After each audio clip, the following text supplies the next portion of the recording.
I decided to visit my wife at her job as a CEO. At the entrance, there was a sign that said authorized personnel only. When I told the guard I was the CEO's husband, he laughed and said, "Sir, I see her husband every day.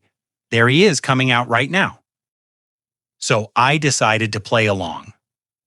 I'm glad to have you here. Follow my story until the end and comment the city you're watching from so I can see how far my story has reached. I never thought a simple surprise visit would shatter everything I believed about my 28-year marriage. My name is Gerald. I'm 56 years old. And until that Thursday afternoon in October, I thought I knew my wife Lauren better than anyone in the world. It started as such an innocent idea. Lauren had been working late again, pulling those 12 and 14-hour days that came with being CEO of Meridian Technologies. I'd been making dinner for one too many nights eating alone, while she texted me updates about board meetings and client emergencies. That morning, she'd rushed out without her usual coffee, and I thought bringing her favorite latte and homemade sandwich might brighten her day.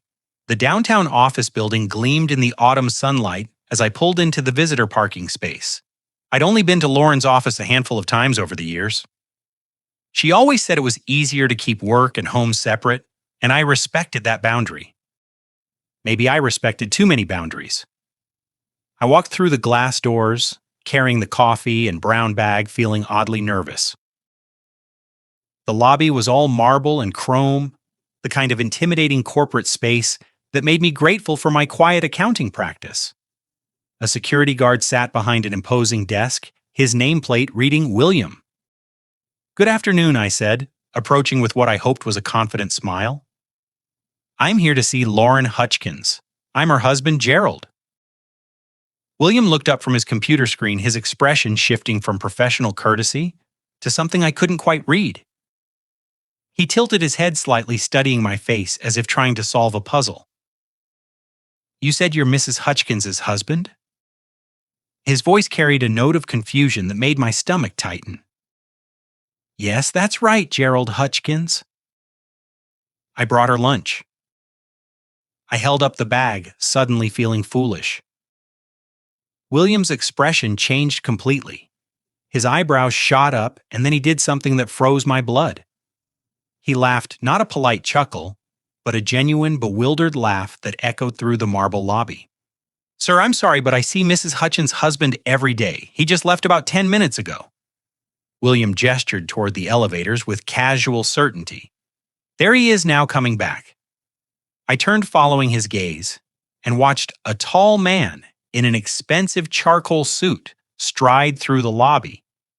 He was younger than me, maybe mid-40s, with the kind of confident bearing that seemed to own every room he entered. His dark hair was perfectly styled, his shoes polished to a mirror shine. Everything about him screamed success and authority. The man nodded to William with familiar ease. "Afternoon, Bill." Lauren asked me to grab those files from the car. "No problem, Mr. Sterling. She's in her office, Frank Sterling." I knew that name from Lauren's work stories. Her vice president, who joined the company 3 years ago, the man she occasionally mentioned in passing, always in professional context. Frank this, Frank that always business. My hands felt numb around the coffee cup. The brown bag crinkled as my grip tightened involuntarily. Everything in me wanted to speak up to correct this massive misunderstanding, but my voice had completely abandoned me. William was looking between Frank and me now, genuine confusion creasing his features. "I'm sorry, sir, but are you sure you're Mrs. Hutchkins' husband? Because Mr. Sterling here is married to her." The words hit me like physical blows. Married to her. Present tense, not was married. Not claims to be married, but a simple matter-of-fact statement that shattered my reality. Frank paused mid-stride, his attention drawn to our conversation. When his eyes met mine, I saw something flicker across his face. Not guilt, not surprise, but recognition. He knew exactly who I was. "Is there a problem here?" Frank's voice was smooth, controlled, the voice of a man accustomed to managing difficult situations. Something cold and calculating passed through my mind in that moment. Every instinct screamed at me to explode, to demand answers, to create the scene this situation deserved. But a deeper wisdom, born from 28 years of reading people in situations in my accounting practice, told me to play along. "Oh, you must be Frank," I said, forcing my voice to remain steady. "Lawrence mentioned you. I'm Gerald, a friend of the family." The lie tasted bitter, but it bought me time to think. I was just dropping off some documents for Lauren. Frank's shoulders relaxed slightly, but his eyes remained watchful. "Ah, yes. Lawrence mentioned you too. What had she said?" "She's in meetings most of the afternoon, but I can make sure she gets whatever you brought." I handed over the coffee and sandwich. My movement's mechanical. "Just tell her Gerald stopped by." "Of course." Frank's smile was perfectly professional, perfectly normal, as if we hadn't just had the most surreal conversation of my life. I walked back to my car, in a daze, my legs moving without conscious direction. The October air felt sharp against my skin, but I barely noticed. Everything looked the same as when I had arrived 30 minutes ago, but my world had fundamentally shifted. Sitting in the driver's seat, I stared at the office building through my windshield. 28 years of marriage, 28 years of sharing a bed, a home, dreams, fears, inside jokes that nobody else understood. 28 years of believing I knew this woman completely. My phone buzzed with a text from Lauren. "Running late again tonight. Don't wait up. Love you. Love you."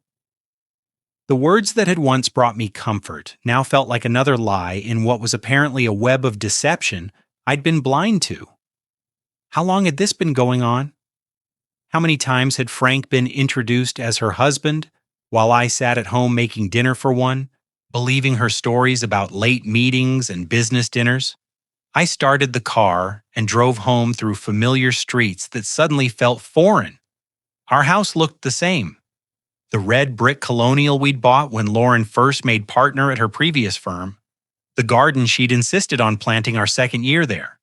The mailbox with both our names printed in careful script. Everything exactly as I'd left it, except now I knew it was all built on lies. Inside, the silence felt different. It wasn't the comfortable quiet of a home waiting for its occupants to return. It was the hollow emptiness of a stage set, a carefully constructed facade. I walked through rooms filled with our shared memories, vacation photos, wedding pictures, the ceramic bowl Lauren had made in that pottery class she'd taken 5 years ago. Had any of it been real? I made myself a cup of tea and sat at the kitchen table staring at nothing. My mind kept replaying the scene at the office, searching for clues I'd missed, explanations that might make sense of what I'd witnessed. But there was only one explanation that fit, and it was one I wasn't ready to accept. The front door opened at 9:30, just as it had countless times before. Lauren's heels clicked against the hardwood floor, her keys jangled as she set them on the hall table. Normal sounds of a normal evening, except nothing was normal anymore. "Gerald, I'm home." Her voice carried the tired warmth I'd grown accustomed to over the years. She appeared in the kitchen doorway, looking every inch the successful CEO in her tailored navy suit, her blonde hair still perfectly arranged despite her long day. "How was your day?" I asked the question automatic. She sighed, loosening her jacket. "Exhausting, back-to-back meetings all afternoon." "Did you eat already?" I nodded, studying her face for any sign of deception, any hint that she knew about my visit to her office. There was nothing. Her expression was exactly what it had always been. Tired, distracted, but genuinely glad to see me. "I brought you coffee today," I said carefully. "To your office." Lauren paused in the middle of reaching for a glass. For just a fraction of a second, something shifted in her expression. Then she smiled.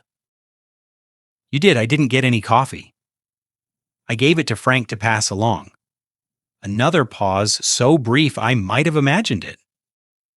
"Oh, Frank mentioned someone stopped by." "I had back-to-back meetings all afternoon, so I probably missed it." She moved to the refrigerator, her back to me. That was sweet of you to think of me. I watched her pour herself a glass of wine, noting how her hands remained perfectly steady. Either she was telling the truth or she was the most accomplished liar I'd ever met.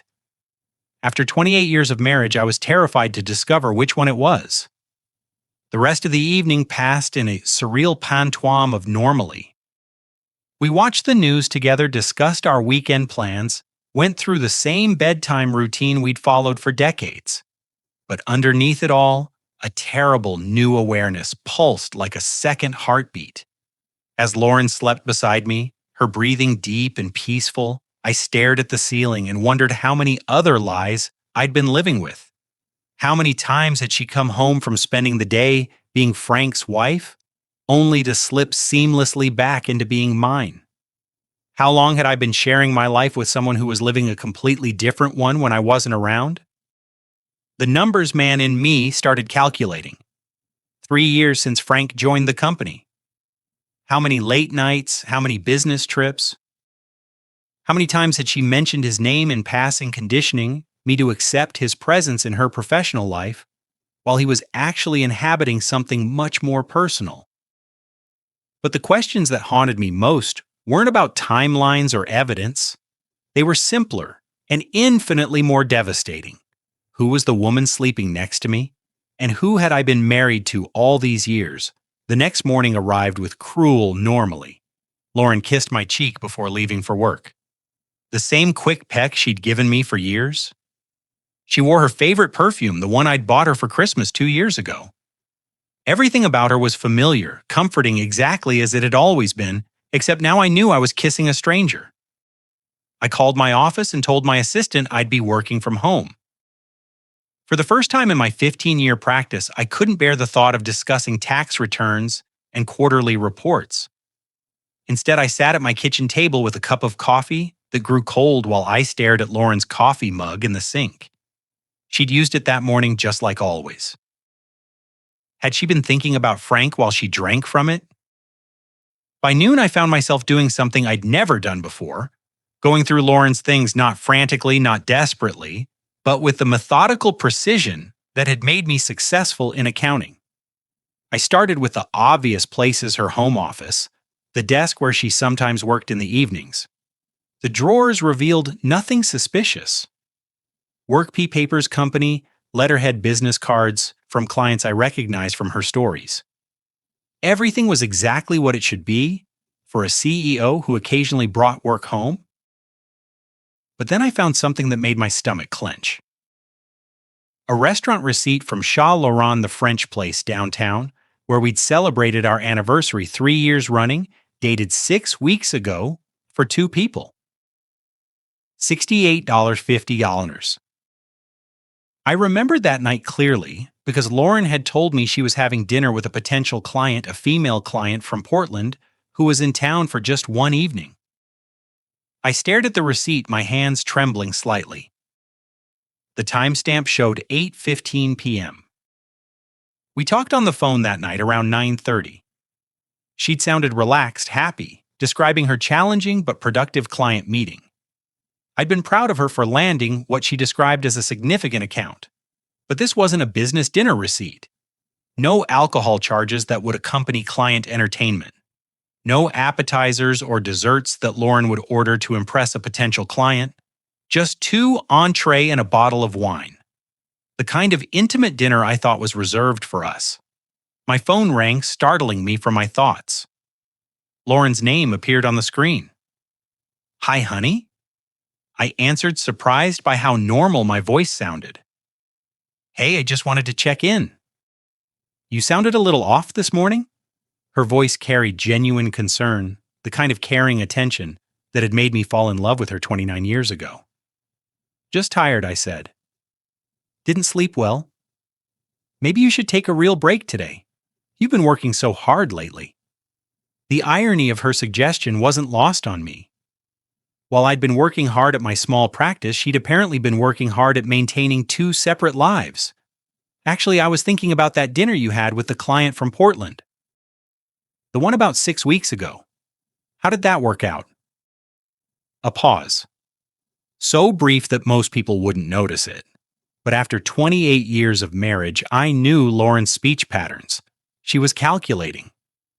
Oh, that it didn't pan out the way we'd hoped. She decided to go with a local firm. Her voice remained steady, casual. Why do you ask? Just curious? You seemed excited about it at the time. Well, you win some, you lose some. I could hear typing in the background. She was probably answering emails while talking to me, multitasking the way she always did. I should get back to this board meeting prep. See you tonight. See you tonight. After she hung up, I sat staring at the receipt. Either she was lying about the client meeting, or she was lying about the dinner. Either way, she was lying. I spent the rest of the afternoon like a detective in my own life, examining familiar things with new eyes. The credit card statements I'd always glanced at, casually trusting Lauren to handle our finances since she made 3 times what I did.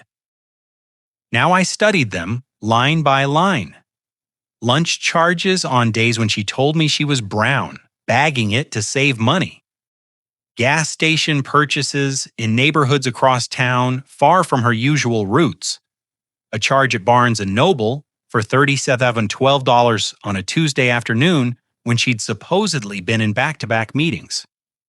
Lauren hadn't bought a book for pleasure reading in years, claiming she was too tired after work to focus on anything but trade magazines. But the most damning discovery came from her laptop.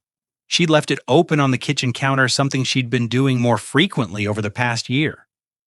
I told myself I was just closing it to save battery, but my eyes caught a notification bubble in the corner of the screen. Frank Sterling had sent her a calendar invitation. I shouldn't have clicked on it. I knew I was crossing a line, violating her privacy in a way that would have horrified me just 24 hours earlier. But 24 hours earlier, I'd believed my wife was faithful. The calendar invitation was for dinner. Tonight, 7:00 p.m. at Bellacourt, the Italian place that had become our special occasion restaurant, the place where Frank had proposed to me 17 years ago. The reservation was under Frank's name. My chest felt tight as I scrolled through more calendar entries. Lunch meetings with Frank that weren't labeled as business. Doctor's appointments that Lauren had never mentioned to me. A weekend spa retreat 3 months ago that she told me was a women's conference for female executives. But the entries that made me physically nauseous were the recurring ones. Coffee with F every Tuesday morning at 8 a.m., dinner plans every other Thursday. Weekend planning marked for this coming Saturday when Lauren had told me she needed to work. I was looking at a parallel life meticulously scheduled and carefully hidden. Frank wasn't just her work colleague or even her affair partner. Based on these calendar entries, he was her primary relationship. I was the side note, the obligation, the inconvenience worked around. The garage door rumbled open at 6:15. Lauren was home early, unusual for a Thursday. I closed the laptop quickly, my heart hammering as I heard her heels on the kitchen tile. "You're home early," I said, hoping my voice sounded normal. She looked beautiful, I realized with a sharp pang. She'd refreshed her makeup. Her hair was perfectly styled, and she was wearing the black dress I'd bought her for her birthday last year. The dress she'd said was too fancy for everyday wear. I managed to wrap up early for once. She moved past me to the refrigerator, her perfume trailing behind her. I thought maybe we could grab dinner out tonight. It's been forever since we did anything spontaneous. The lie was so smooth, so perfectly delivered that I almost believed it myself. If I hadn't seen the calendar invitation, I would have been thrilled by her suggestion. I would have rushed to change clothes, grateful for this unexpected attention from my successful, busy wife. "Where did you have in mind?" I asked. "Oh, I don't know. Maybe that new sushi place on 5th Street, or we could try something completely different." She was checking her phone as she spoke, her fingers moving quickly across the screen. I watched her type, wondering if she was texting Frank. Was she canceling their dinner rescheduling? Or was this part of some elaborate game? I couldn't even begin to understand. Actually, she said, looking up from her phone with apparent disappointment, I just remembered I have that conference call with the Tokyo office. It totally slipped my mind. She shook her head wrathfully. Rain check. Of course. The words came out automatically, but inside something cold and hard was crystallizing. What time is your call? 7:30. Could run until 9 or 10. You know how these international things go. She was already moving toward the stairs toward our bedroom where she kept her work clothes. I'll probably just grab something quick on my way back to the office. I nodded, playing my part in this elaborate deception. I'll make myself something here. She paused at the bottom of the stairs, looking back at me with what appeared to be genuine affection. You're so understanding, Gerald. I don't know what I'd do without you. The words that should have warmed my heart instead felt like ice picks. How many times had she said variations of this while preparing to spend the evening with another man? How many times had I smiled and kissed her goodbye unknowingly, sending her off to her real life? I watched her climb the stairs, listening to her movements in our bedroom. She was changing out of the black dress, probably into something more businesslike for her conference call. Or maybe into something entirely different for her dinner with Frank. 20 minutes later, she came back down, wearing a navy blouse and dark slacks, professional but attractive. Her makeup was perfect, her hair touched up. She looked like a woman preparing for an important evening, not someone settling in for a long phone conference. I'll try not to be too late, she said, kissing my cheek. The same spot she'd kissed that morning, but now it felt like a betrayal instead of intimacy. Take your time. I'll probably turn in early anyway. She gathered her purse, her laptop bag, her keys. The same routine I'd watched thousands of times. But now I knew I was watching an actress preparing to leave one performance for another. The house felt different after she left. Not empty, but haunted. Every familiar object seemed to mock me with its false comfort. The wedding photos on the mantle, the vacation souvenirs on the bookshelf, the coffee table we'd picked out together 10 years ago when we'd redecorated the living room. All of it was real, but none of it meant what I'd thought it meant. I made myself a sandwich and sat in front of the television, but I couldn't focus on anything. My mind kept circling back to the same impossible questions. How long had this been going on? How had I missed the signs for so long? And most devastatingly, had our entire marriage been a lie? Or had something changed along the way? At 8:30, I found myself driving past Bellecourt. I told myself I was just going to the grocery store, that this route was perfectly normal. But when I saw Lauren's silver BMW in the restaurant parking lot, parked next to a dark Mercedes, I assumed belonged to Frank. The last thread of hope I'd been clinging to snapped. They were in there right now, sharing the same kind of intimate dinner I thought was exclusive to our marriage.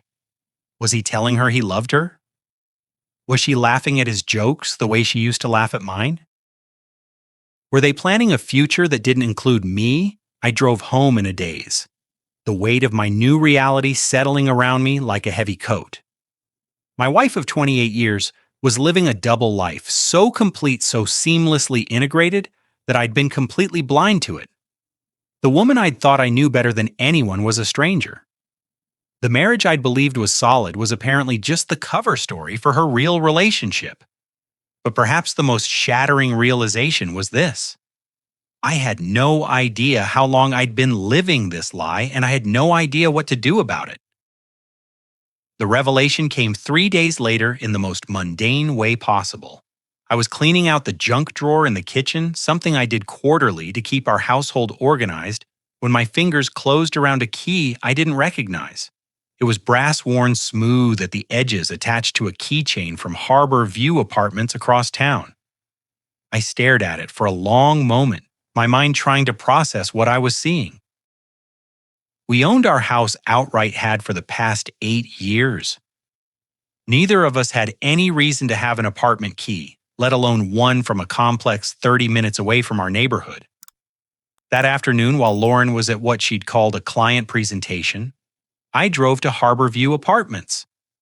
The complex was nice upscale, but not ostentatious. the kind of place where successful professionals might keep a discreet second residence. I sat in my car in the visitor parking area, staring at the key in my palm, and wondering if I really wanted to know what door it opened. The answer came when I saw Frank's Mercedes pull into a numbered space. I watched him get out carrying a grocery bag and what looked like dry cleaning. He moved with the easy familiarity of someone coming home, not someone visiting. When he disappeared into Building C, I waited exactly 10 minutes before following. The key fit perfectly into apartment 214. The door opened onto a life I never knew existed. It wasn't a temporary hiding place or a secret meeting spot. It was a home, a fully furnished lived-in home with photos on the mantle, books on the shelves, and Lauren's favorite throw pillows arranged on a couch I'd never seen before. But it was the photos that destroyed me completely. Lauren and Frank at what looked like a company Christmas party, his arm around her waist in a possessive, intimate way. The two of them on a beach I didn't recognize, both tanned and relaxed. Lauren wearing a sundress I'd never seen, Frank kissing her cheek while she laughed. Her left hand visible and notably bare of the wedding ring she wore at home. I moved through the apartment like a ghost, cataloging evidence of a relationship that was clearly far more than an affair. This was a second life complete and established. In the bedroom, Lauren's clothes hung next to Frank's in a shared closet.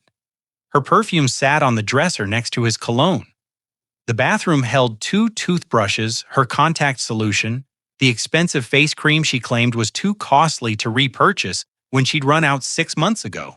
On the kitchen counter, I found the most devastating evidence of all, a folder labeled Future Plans in Lauren's handwriting.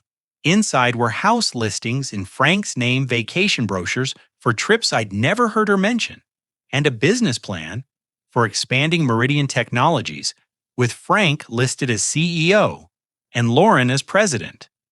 But at the bottom of the folder was something that made my hands shake. A consultation summary from Morrison & Associates Family Law. The letterhead was familiar because Morrison & Associates was the firm that had handled our will updates 5 years ago. According to the summary, Lauren had met with them twice in the past 4 months to discuss optimal divorce strategies for high-asset individuals. The document outlined her approach in clinical detail. She planned to file for divorce, citing irreconcilable differences and emotional abandonment. The strategy involved establishing a pattern of my alleged emotional unavailability supported by what the lawyer called lifestyle incompatibility evidence. According to this plan, my preference for quiet evenings at home would be presented as social isolation. My satisfaction with my small accounting practice would become lack of ambition. My contentment with our modest lifestyle would be reframed as inability to support her professional growth. But the most chilling part was the timeline. Lauren had been planning this divorce for at least 2 years, carefully documenting instances of what she called my withdrawn behavior. She'd been creating a narrative of our marriage that painted me as an inadequate husband who'd gradually become emotionally unavailable. The woman I'd been living with, loving, trusting, had been systematically building a case against me, while I remained completely oblivious. I sat on their couch, surrounded by evidence of their shared life, and tried to process the magnitude of the deception. This wasn't just an affair that had gotten out of hand. This was a calculated replacement of one life with another.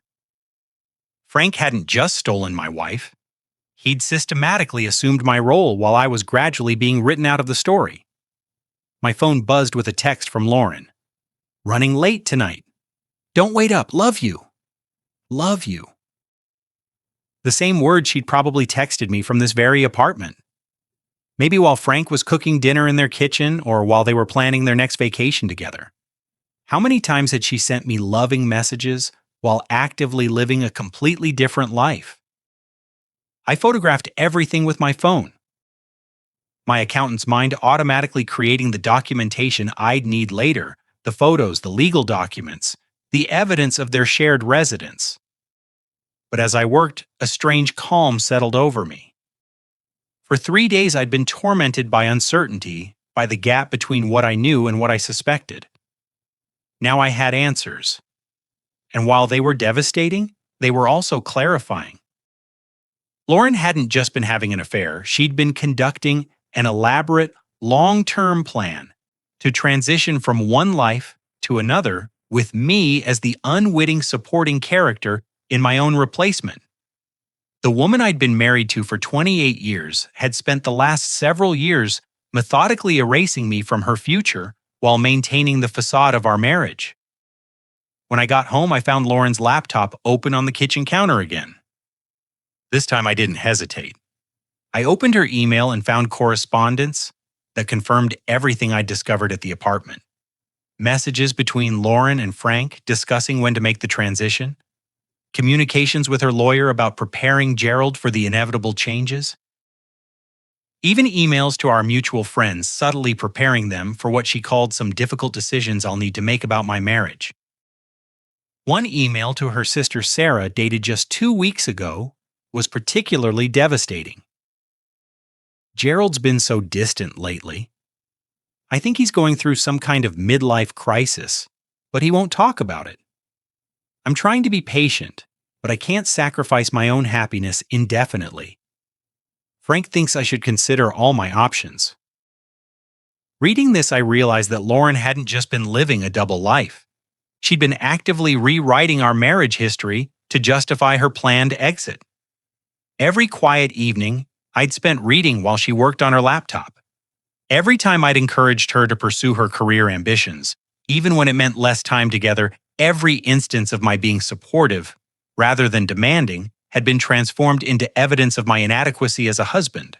The cruelest part was recognizing how she'd manipulated my own responses to support her narrative. When she'd started working later and traveling more, I'd been understanding. When she'd seemed stressed and distant, I'd given her space. When she'd suggested we needed better communication, I'd agreed to couples counseling, never realizing I was providing her with material to use against me later. That night, Lauren came home at nearly 11:00, apologizing for her late evening with client entertainment. She kissed my cheek and asked about my day, the same routine we'd followed for years. But now I could see it for what it was. A performance designed to maintain the status quo until she was ready to execute her exit strategy. "How was the client dinner?" I asked, testing her reaction. "Productive, I think. We're trying to land this big contract, and sometimes these things require extra relationship building." She moved around the kitchen with practiced ease, making herself a cup of tea. Frank was there too, of course, since he'll be managing the account if we get it. Frank was there too. Of course he was. I wondered if they'd laughed about this conversation later in their shared apartment while planning their shared future. "That's good," I said. "You and Frank work well together." Lauren paused, cup halfway to her lips. "We do. He really understands the business side of things." There was something in her voice, a warmth that she used to reserve for talking about me. "He's been instrumental in some of our biggest wins lately." I nodded, playing my part in this elaborate charade. But inside, I was calculating. How long did I have before she filed for divorce? How much more evidence did she need to gather to support her strategy? How many more times would I kiss her goodnight while she planned my replacement? As I lay in bed that night, listening to Lauren's peaceful breathing beside me, I realized that the woman I'd been married to for 28 years was essentially gone. In her place was someone who could maintain this level of deception with apparent ease, someone who could plan my emotional and financial destruction while accepting my love and support. But perhaps most devastating of all was the recognition that I'd been living with a stranger for months, possibly years, without ever suspecting it. The Lauren I thought I knew, the woman I'd built my life around, had been gradually replaced by someone capable of this level of calculated betrayal. The question now wasn't whether my marriage was over. The question was whether it had ever really existed at all. I chose Saturday morning for the confrontation. Lauren was in our kitchen wearing the pale yellow robe I'd bought her 3 Christmases ago, sipping coffee from her favorite mug while scrolling through her phone. It was the kind of peaceful domestic scene that had once filled me with contentment. Now it felt like watching a performance I could no longer pretend to believe. "We need to talk," I said, setting the folder of evidence on the kitchen table between us. Lauren looked up from her phone, her expression shifting from casual attention to sharp awareness as she saw the documents. Her coffee mug paused halfway to her lips, and for just a moment I saw something flicker across her face that might have been relief. "What's this about?" she asked, but her voice lacked the confusion it should have carried. She knew exactly what this was about. "I went to your apartment yesterday, the one at Harbor View." I sat down across from her, noting how her shoulders straightened, how her breathing shifted to something more controlled. "I used the key from our junk drawer." Lauren set down her mug with deliberate precision. When she looked at me again, the mask was gone. The loving wife, the concerned partner, the woman who'd been apologizing for late nights and long meetings, had disappeared. In her place sat someone I barely recognized, someone whose eyes held a coldness I'd never seen before. "I see." Her voice was calm, matter of fact. "How much do you know?" The question hit me like a physical blow. Not denial, not confusion, not even anger. Just a practical inquiry about the extent of my discovery. As if we were discussing a business problem that needed to be managed, everything I said. The apartment, Frank, the divorce, planning, the legal strategy, all of it. Lauren nodded slowly, her fingers drumming against the table in a rhythm I recognized from her board meetings. She was calculating, processing, deciding how to handle this unexpected development in her carefully orchestrated plan. "How long have you known?" she asked. "On since Thursday, when I visited your office and the security guard told me he saw your husband every day." I leaned forward, studying her face for any sign of the woman I'd thought I'd married. He meant Frank. Something that might have been amusement passed across Lauren's features. "Poor William. He's always been a bit too chatty." She reached for her coffee again, her movements unhurried. "I suppose this complicates things." Complicates things. I could hear my voice rising despite my efforts to stay calm. "Lauren, we've been married for 28 years. You've been living with another man planning to divorce me, and all you can say is that this complicates things." She sighed, a sound of mild irritation rather than distress. "Gerald, let's not be dramatic about this. We both know this marriage has been over for years. We both know." I stared at her, searching for any trace of the woman who'd kissed me goodbye every morning, who'd said she loved me just 3 days ago. I didn't know anything. I thought we were happy. Lauren's laugh was short and utterly without humor. "Happy, Gerald? When was the last time we had a real conversation? When was the last time you showed any interest in my career, my goals? Anything beyond your little accounting practice and your quiet evenings at home? I've always supported your career. I've always been proud of what you've accomplished. You've been passive." She corrected, her voice taking on the sharp edge I'd heard her use with underperforming employees. "You've been content to let me carry the financial burden, the social obligations, the responsibility for actually building a life worth living. You've been perfectly happy to coast along in your comfortable little routine, while I've been growing, changing, becoming someone who needs more than you've ever been willing to offer." Each word felt like a carefully aimed dart, hitting targets I didn't even know were vulnerable. "If you felt that way, why didn't you talk to me? Why didn't you tell me what you needed?" I tried, Gerald. God knows I tried. But every time I brought up traveling, more, expanding your practice, moving to a better neighborhood, you found excuses. You were always perfectly satisfied with exactly what we had, no matter how much I outgrew it. I thought about our conversations over the years, trying to remember these attempts at communication she was describing. There had been discussions about travel that I'd thought were casual daydreaming suggestions about moving that I'd assumed were just idle speculation comments about my practice, that I'd interpreted as gentle teasing rather than serious criticism. So you decided to replace me instead of work with me. Lauren's expression softened slightly, but not with affection.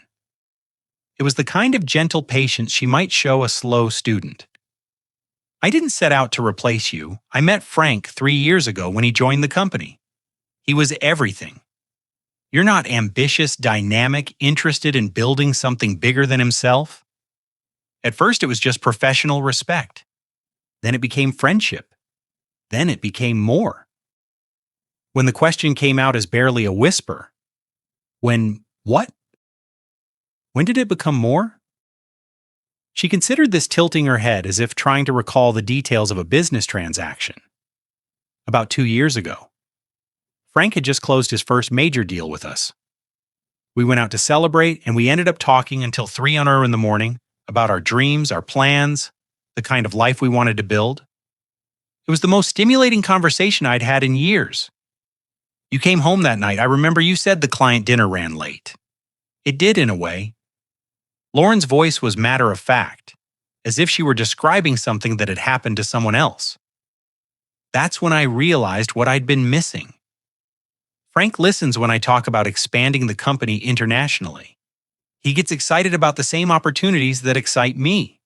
He wants to build an empire, not just maintain a comfortable existence, and that justified lying to me for 2 years. For the first time, Lauren showed a flash of real emotion. But it wasn't guilt or sadness. It was irritation. I wasn't lying, Gerald. I was protecting you from a reality you weren't ready to face. Our marriage was already over. You just didn't want to see it. Our marriage was over because you decided it was over. Because you found someone who matched your ambitions better than I did. Our marriage was over because you stopped growing. Lauren stood up, moving to the window with the fluid grace that had first attracted me to her nearly 30 years ago. I kept hoping you'd develop some passion for something, anything beyond your routine. But you never did. You've been the same man at 56 that you were at 36, and I'm not the same woman. I stared at her profile against the morning light, recognizing the truth in her words, even as they devastated me. I had been content with our life in ways that she apparently never was. I had found fulfillment in our quiet evenings, our modest successes, our stable routine. While she'd been dreaming of bigger things, I'd been grateful for what we had. So you and Frank have been planning to get rid of me. Lauren turned back to me, her expression businesslike. We've been planning our future. The divorce was always going to be necessary, but we wanted to handle it in a way that would be least disruptive to everyone involved. Least disruptive. I pulled out the legal consultation summary. You've been building a case against me for months. Emotional abandonment, lifestyle, incompatibility. You've been documenting everything I do to use against me later. She had the grace to look slightly uncomfortable. The legal advice was to protect both of us. Divorce can get ugly if people aren't prepared. Protect both of us. Lauren, you've been systematically destroying my reputation with our friends, making me look like an inadequate husband who drove you to seek happiness elsewhere. I've been honest about the state of our marriage, she said defensively. If that makes you uncomfortable, maybe you should ask yourself why. The circular logic was dizzying. She'd been unfaithful, deceptive, and manipulative. But somehow I was the one being asked to examine my behavior. It was a level of psychological manipulation that left me feeling unmed, questioning my own perceptions. Do you love him? I asked, surprising myself with the question. Lauren's expression softened for the first time during our conversation, but not in a way that offered me any comfort. I do. I love Frank in a way I never loved you. He challenges me, inspires me, makes me want to be better than I am. With him, I feel like I'm living instead of just existing. And with me, she looked at me for a long moment.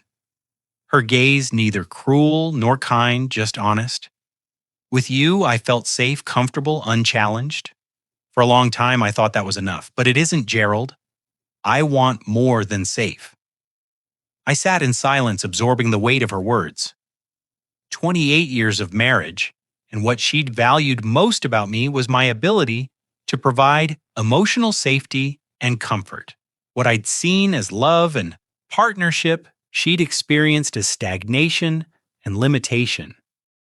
What happens now? I asked. Lauren sat back down, her posture relaxing as we moved into practical territory. Now we handle this like adults. I was going to file for divorce next month anyway. This just accelerates the timeline. Next month, Frank and I want to be married by Christmas. We've been planning a small ceremony, just immediate family. She paused, perhaps recognizing how this sounded.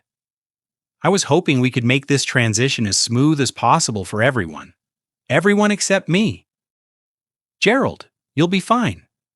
You have your practice, your routines, your simple pleasures.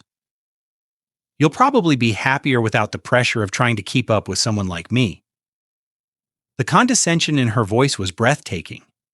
Even in the midst of revealing her complete betrayal, she was positioning herself as the one doing me a favor by leaving.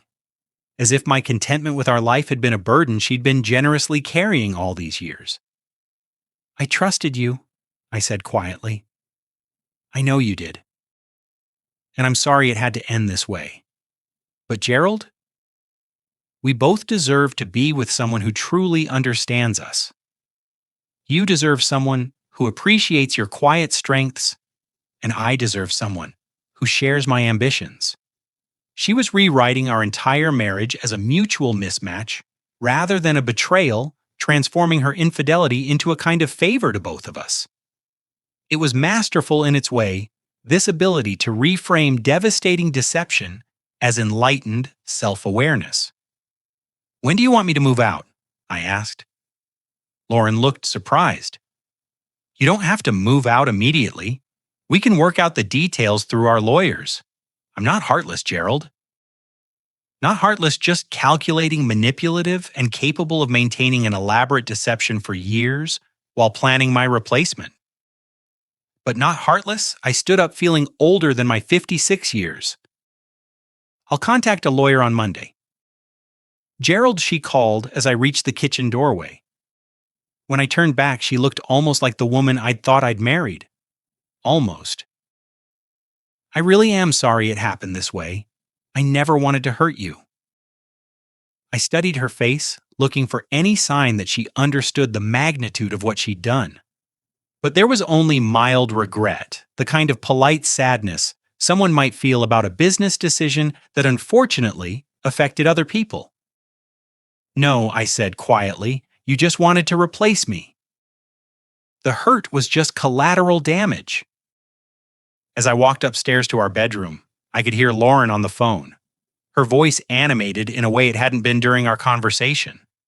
She was calling Frank, I realized, telling him that the secret was out, that they could accelerate their timeline, that the inconvenient husband had finally been dealt with. I sat on the edge of our bed, surrounded by the remnants of a life I'd thought was real. The woman downstairs wasn't the person I'd married, or maybe she was and I'd simply never seen her clearly. Either way, the Gerald who'd woken up that morning believing in his marriage was as gone as the Lauren who'd once loved him. Tomorrow, I would start the process of untangling 28 years of shared life. But tonight I needed to grieve not just for my marriage, but for the man I'd been when I still believed in it. Monday morning, I sat across from David Morrison, the same lawyer who'd handled our wills 5 years ago. The irony wasn't lost on me that Lauren had consulted with his firm about divorcing me while I was now seeking his help to protect myself from her plans. Gerald, I have to tell you, this is one of the most calculated divorce strategies I've seen in 30 years of practice. David said, reviewing the documents I'd brought him. Your wife has been hib-building this case for a very long time. I nodded, watching him flip through photographs of the apartment copies, of the legal consultation notes and printouts of Lauren's carefully documented evidence against me. What are my options? David leaned back in his leather chair, his expression thoughtful. Well, the good news is that her strategy depends on you being unprepared and uninformed. The fact that you discovered this before she filed changes everything. He tapped the consultation summary. She was planning to paint you as emotionally unavailable and financially irresponsible, but we can counter that narrative. How with facts? You've been the stable, supportive spouse for 28 years. You've never been unfaithful. You've supported her career advancement, and you've managed your joint finances responsibly. David smiled grimly. More importantly, you have evidence of her systematic deception and adultery that matters even in a no-fault state. Over the next 2 hours, David walked me through the reality of my situation. While Texas was indeed a community property state, Lauren's adultery and deception could impact the division of assets. More importantly, her documented plans to manipulate the divorce proceedings could seriously undermine her credibility with a judge. There's something else, I said, pulling out a folder I'd prepared over the weekend. I've been doing some financial analysis. David raised an eyebrow as I spread out spreadsheets and bank statements across his desk. This was where my accounting background became invaluable. While Lauren had been busy documenting my alleged emotional failures, I'd been quietly tracking our financial reality. Lauren makes $200,000 a year as CEO, I explained. But our joint expenses have been running about $60,000 more than her salary for the past 3 years. I've been subsidizing her lifestyle without realizing it. David studied the numbers, his expression growing increasingly interested. How my practice generates about $120,000 annually. I've been putting $80,000 into our joint account, keeping only $40,000 for my business expenses and personal needs. I thought I was being generous, allowing her to save more of her salary for our future. I pointed to a series of withdrawals from our savings account, but she's been drawing down our joint savings to maintain the apartment with Frank. The revelation was in the details.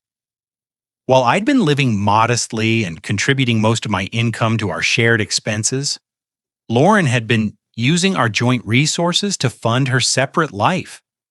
The apartment rent, the dinners, the weekend trips, I'd never taken the gifts she'd given Frank. All of it had been paid for with money I'd earned and contributed to what I'd believed was our shared future. This is fraud, David said bluntly. She's been using marital assets to fund an adulterous relationship while planning to divorce you. That's going to significantly impact how a judge views the asset division. But I wasn't done. Over the weekend, I'd done something that felt foreign to my naturally trusting nature. I'd investigated my own wife's business dealings. What I'd found had shocked me even more than her personal betrayal. There's more, I said, pulling out another set of documents. Lauren's been positioning Frank to take over more responsibilities at Meridian Technologies. But according to the corporate filings, I found she's been doing it in ways that violate her fiduciary duty to the company's board. David's eyes sharpened. Explain. Frank was hired as vice president of business development 3 years ago, but Lauren's been systematically transferring responsibilities to him that should require board approval. She's essentially been grooming him to replace her as CEO while positioning herself as president. But she's never presented this reorganization to the board officially. I'd spent hours reviewing publicly available corporate documents, cross-referencing them with the business plan I'd found in their apartment. Lauren and Frank's vision for the company's future involved significant structural changes that would require stockholder approval, but according to the official records, these changes had never been properly presented or voted on. She's been operating under the assumption that she can unilaterally restructure the company to benefit her relationship with Frank, I continued. But the board doesn't know about their personal relationship, and they certainly don't know about the corporate reorganization she's been implementing without their approval. David was taking notes rapidly. Now, Gerald, this isn't just about your divorce anymore. If what you're saying is accurate, Lauren could be facing serious professional consequences. The thought gave me no pleasure.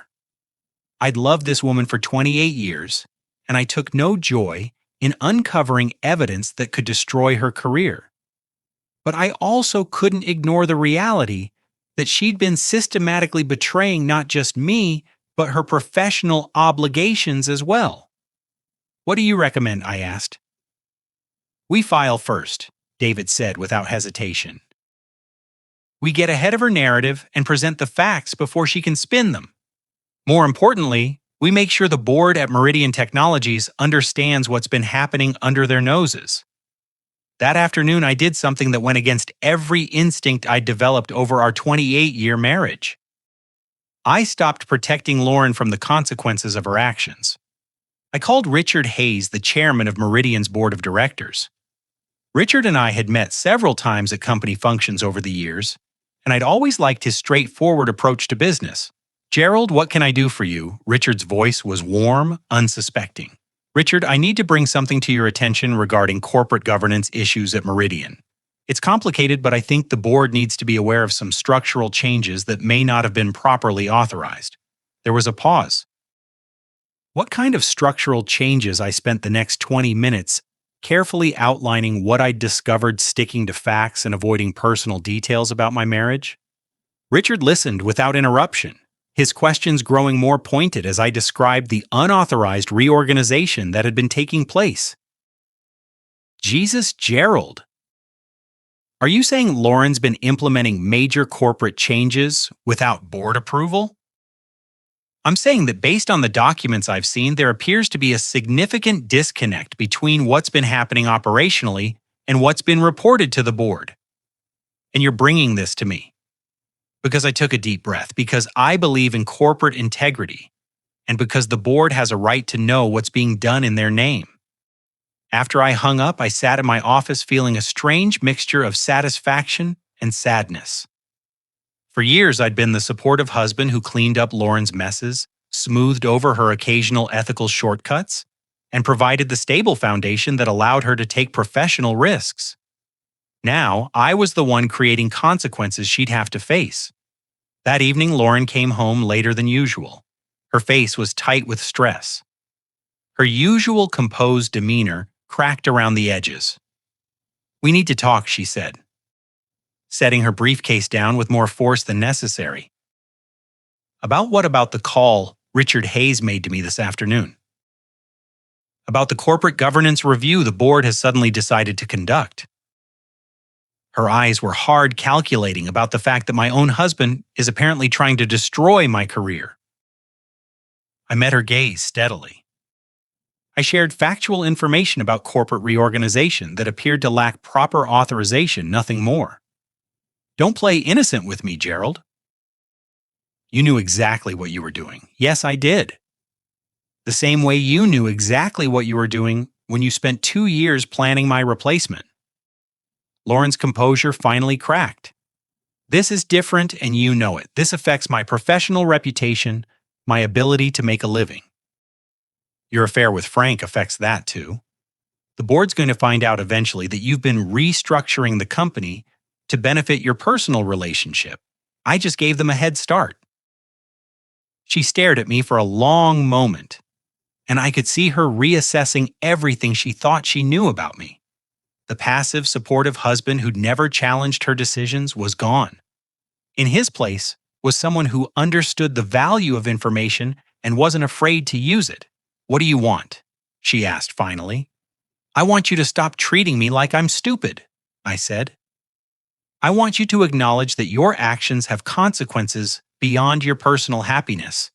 And I want you to understand that I'm not going to quietly disappear just because it would be convenient for your new life plan."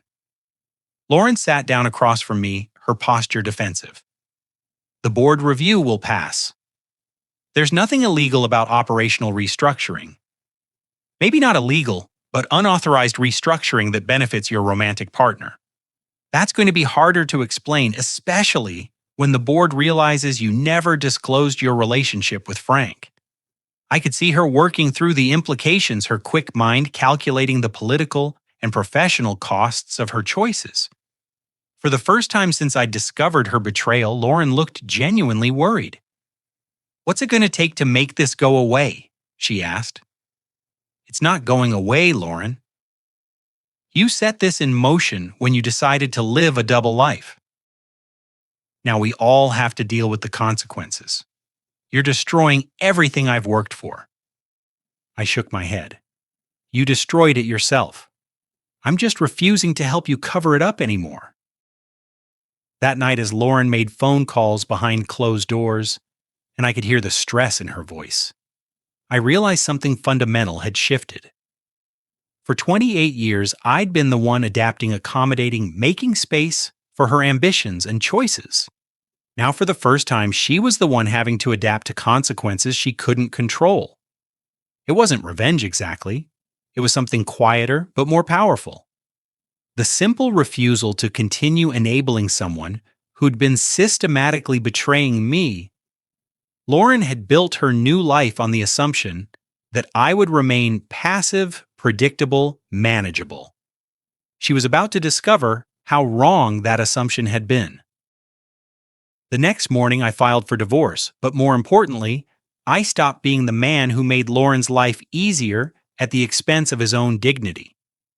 After 56 years of believing that love meant endless accommodation, I was finally learning that sometimes love means knowing when to stop.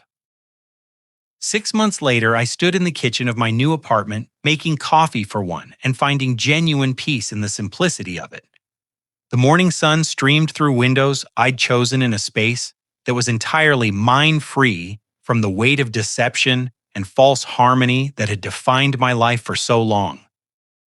The divorce had been finalized 3 weeks ago. Despite Lauren's initial threats and manipulations, the evidence I'd gathered had shifted the entire dynamic of our settlement. When faced with documented proof of her adultery, financial deception, and professional misconduct, her lawyer had advised her to accept a more equitable division of assets than she'd originally planned. I kept the house, the one we'd shared for 20 years, but which I'd largely paid for with my contributions to our joint expenses. Lauren kept her retirement accounts and half of our savings, minus the amount she'd spent on maintaining her secret life with Frank. It was fair in a way that her original divorce strategy would never have been. But the real satisfaction came not from the financial settlement, but from watching Lauren face the consequences of choices she'd thought she could make without accountability. The corporate governance review at Meridian Technologies had been thorough and devastating. While the board hadn't found anything criminally actionable, they discovered a pattern of unauthorized decision-making and undisclosed conflicts of interest that had seriously undermined Lauren's credibility as a leader. Frank had been terminated immediately once his relationship with Lauren became known to the board. His position as vice president had been contingent on his professional judgment, being uncompromised by personal interests, and his romantic involvement with the CEO represented an irreconcilable conflict of interest. Lauren had managed to keep her job, but barely. She'd been placed on probation.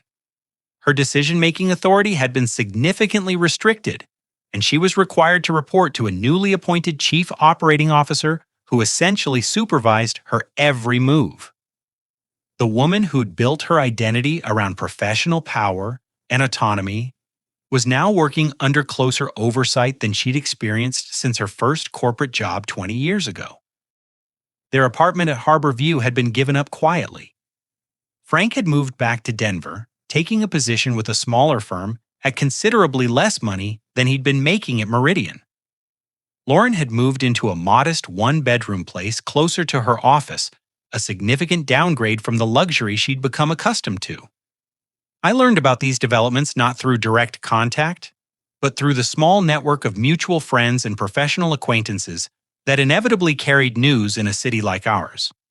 Some of these people had reached out to me after the divorce, expressing surprise at the circumstances, and in a few cases apologizing for having believed Lauren's carefully constructed narrative about our marriage's decline. I had no idea. Sarah Martinez, one of Lauren's former colleagues, had told me when we'd run into each other at the grocery store. She made it sound like you'd grown apart gradually, like it was mutual. Nobody knew about Frank, These conversations had been validating in ways I hadn't expected. For months, I'd been questioning my own perceptions, wondering if I'd really been as inadequate a husband as Lauren had claimed. Learning that even her closest professional friends had been deceived helped me understand that her capacity for manipulation extended far beyond our marriage. But the most profound change wasn't in Lauren's circumstances or in the validation I'd received from others. It was in my own relationship with myself. For the first time in decades, I was living without the constant undercurrent of someone else's dissatisfaction. I hadn't realized how much energy I'd been spending trying to anticipate Lauren's needs, accommodate her moods, and compensate for whatever was missing in our relationship that I'd apparently been too dense to understand. My apartment was smaller than our house, but it felt spacious in ways that had nothing to do with square footage. I could read in the evening without worrying that my contentment with simple pleasures was somehow disappointing to someone who needed more stimulation. I could cook meals I actually wanted to eat, instead of trying to impress someone who was probably texting her real partner while sitting across from me. I'd even started dating something I'd thought would be impossible at 56 after 28 years of marriage. Margaret was a widow I'd met through my church, a gentle woman who appreciated conversation about books and enjoyed quiet dinners without needing them to be productions. She found my contentment with simple pleasures charming rather than limiting, and her uncomplicated affection was a revelation after years of trying to earn love from someone who'd been systematically withdrawing it. The strangest part was realizing how much happier I was without the marriage I'd thought I'd been fighting to save. Lauren had been right about one thing. We had grown incompatible, but not in the way she'd described. She'd become someone who could maintain elaborate deceptions while accepting love from someone she was actively betraying. I'd remained someone who believed in honesty, loyalty, and the possibility of working through problems together. Her version of growth had required discarding the values that had built our marriage. My version of growth was learning to protect those values from people who would exploit them. One evening in late spring, I was sitting on the small balcony of my apartment, reading and enjoying the sunset when my phone rang. Lauren's name appeared on the screen the first time she'd called since our divorce was finalized. I almost didn't answer. We had nothing left to discuss, no shared obligations that required communication, but curiosity won. "Hello, Lauren." "Gerald." Her voice sounded tired, older somehow. "I hope I'm not disturbing you. What can I do for you?" There was a long pause. I wanted to apologize for how everything happened, for the way I handled things. I waited, saying nothing. "I know you probably don't want to hear this, but I've had a lot of time to think about what I did, about the choices I made." Another pause. "You didn't deserve what I put you through." "No, I didn't."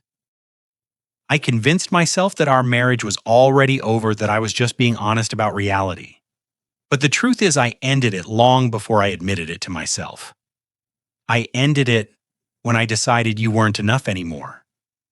Instead of trying to work with you to build something better, I found myself genuinely curious about this conversation. What's prompted this reflection? Lauren let out a sound that might have been a laugh, but without humor, losing everything I thought I wanted. Frank and I lasted exactly 6 weeks after he moved to Denver. Turns out our great love affair was more about the excitement of secrecy and the thrill of planning a new life than about actually wanting to live together day to day. "I'm sorry to hear that." "Are you?" She sounded genuinely curious. I considered the question honestly. "Yes, I am. I'm sorry you threw away 28 years for something that wasn't real. I'm sorry you hurt so many people in pursuit of something that didn't exist. I'm sorry you discovered too late that what we had was actually valuable. Do you ever think about what might have happened if I'd just talked to you? If I'd been honest about feeling restless instead of creating this whole elaborate deception?" Sometimes I admit it, but Lauren, the problem wasn't that you felt restless or wanted more from life. The problem was that you chose deception and betrayal instead of honest communication. You chose to replace me instead of working with me. I know that now. Do you? Because even in this apology, you're focusing on the outcome that didn't work out for you, not on the damage you caused along the way.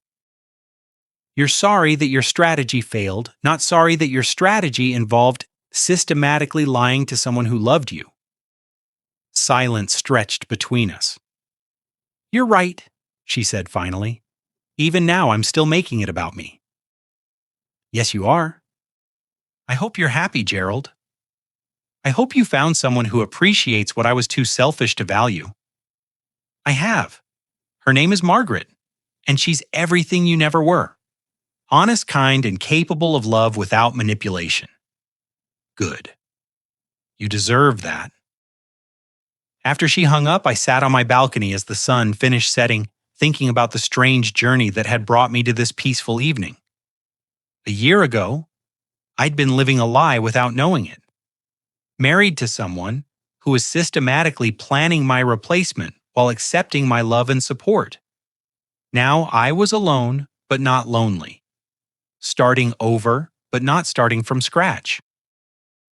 I'd learned that contentment wasn't a character flaw, and that my capacity for loyalty and trust, while it had made me vulnerable to exploitation, was also what made me capable of real intimacy with someone who shared those values. Lauren had seen my satisfaction with our quiet life as evidence of my limitations. Margaret saw it as evidence of my ability to find joy in authentic connection, rather than needing constant external validation. The difference wasn't in what I offered, but in who was receiving it. As I prepared for bed that night, I reflected on something that would have surprised the Gerald of a year ago. I was grateful for Lauren's betrayal, not because I'd enjoyed the pain of discovery or the difficulty of divorce, but because it had freed me from a relationship that was slowly killing my spirit. For years, I'd been trying to be enough for someone who had decided I wasn't. I'd been accepting love as a conditional gift that could be withdrawn if I failed to meet evolving standards I was never allowed to understand. I'd been living in fear of disappointing someone who was already planning my replacement. Now I was living with someone who loved me, not despite my contentment with simple pleasures, but because of it. Someone who saw my loyalty as a gift rather than an expectation. My honesty as a treasure rather than a burden. At 56, I'd learned that sometimes the best thing that can happen to you is losing something you thought you couldn't live without. Sometimes freedom comes disguised as loss. And sometimes the most loving thing you can do is stop enabling someone who's been systematically betraying you. Lauren had been right about one thing. We both deserved to be with someone who truly understood us. She deserved someone capable of the same level of deception and manipulation that she was. And I deserved someone whose love didn't come with conditions, expiration dates, and exit strategies. As I turned off the lights in my small, honest apartment, I realized that for the first time in years, I was exactly where I belonged.